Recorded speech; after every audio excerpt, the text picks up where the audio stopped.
उत्तर वजीरिस्तान में ऑपरेशन दौरान पाक फौज जो कैप्टन शहीद, सिक्योरिटी फोर्सेस की कार्रवाई में दहशतगर्द भी मारिया विया। शहादत माणींदड़ कैप्टन मोहम्मद उसामा बिन अरशद जी जनाज़े नमाज चकलाला गैरिजन में अदा कई वई। वजीर आजम शहबाज शरीफ, बचाव वारे वजीर Khawaja Asif, army chief general Asim Munir समेत ॿिया जनाज़े नमाज में शरीक। वजीर आजम शहबाज शरीफ जो चवण आहे त ही कुर्बानियूं पुरअमन ऐं खुशहाल पाकिस्तान लाइ हर क़िस्म जी दहशतगर्दी खे शिकस्त ॾियण लाइ संदन अज़म जी तस्दीक कनि थियूं। क़ौम दहशतगर्दनि ऐं संदन मददगारनि ख़िलाफ़ पुरअज़म आहे। दहशतगर्दनि खे हर सूरत में शिकस्त ॾिनी वेंदी।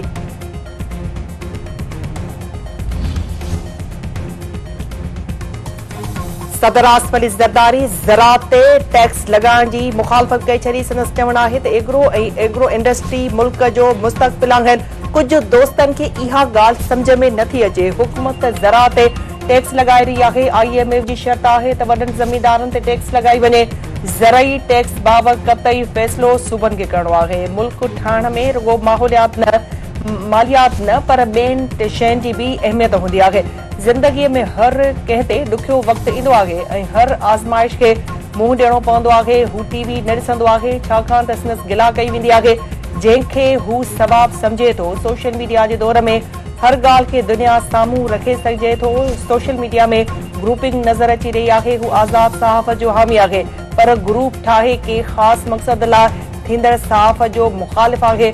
लाहौर में वारिस मीर जी यादि में कोठायल सेमिनार खे ख़िताब। सदर आसिफ अली ज़रदारी जी मुस्लिम लीग काफ जे सरबराह चौधरी शुजात हुसैन सां बि मुलाक़ात। मुल्की सियासी सूरतहाल ते ॻाल्हियूं।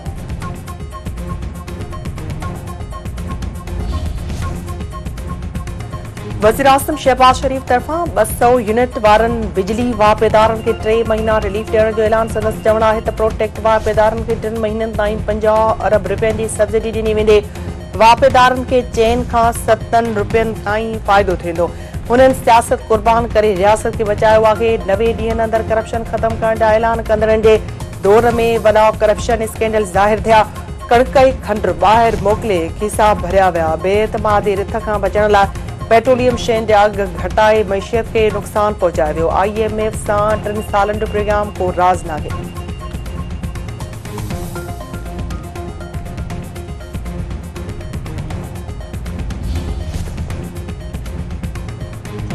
सुप्रीम कोर्ट सुन्नी इताद काउंसिल जी मख़सूस सीटुनि बाबति फ़ैसिलो महफ़ूज़ करे छॾियो। बलोचिस्तान अवामी पार्टी 2018 में का बि सीट न खटे सघी पर खेनि 3 मख़सूस सीटूं ॾिनियूं वयूं।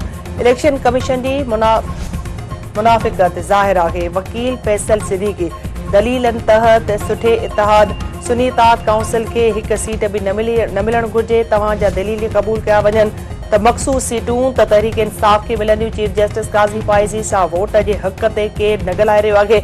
अवाम हिकु मख़सूस सियासी पार्टी खे वोट ॾिना आहिनि। चूंडुनि खे शफ़ाफ़ बणाइणो पवंदो। इलेक्शन कमीशन हिकु सियासी पार्टी खे चूंड अमल खां ॿाहिरि कढियो छॾियो। छा सुप्रीम कोर्ट खे अहिड़ो अमल न ॾिसणु घुर्जे? पार्लियामेंट जी ॻाल्हि कई पई वञे त वोट जे हक़ जी ॻाल्हि थी रही आहे। छा सुप्रीम कोर्ट खे चूंड अमल में ग़लतियुनि जी दुरुस्तगी न करणु घुर्जे? जस्टिस सतार गढ़ी यासीन वेझो काकेपोटा बिरादरीअ जी 2 धुरनि में झेड़े दौरान हिकु ॼणो क़तल वाक़े बास लाश ज़रूरी कार्रवाई लाइ अस्पताल मुंतक़िल।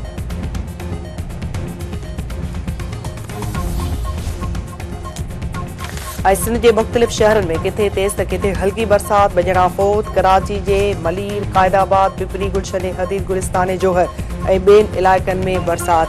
मिठी, नईकोट, सिंधड़ी, नबीसर रोड, कोहिस्तान ॿियनि इलाइक़नि में बि वसकारो। नंगर पार्कर में बिजली करण सबबि 12 फ़ौत। NDA में वधीक बरसातुनि जी हक़ीक़त ज़ाहिर करे छॾी। NDA जो चवणु आहे त कराची, हैदराबाद, ठटे, उमरकोट, बदीन में वधीक बरसातूं थी सघनि थियूं।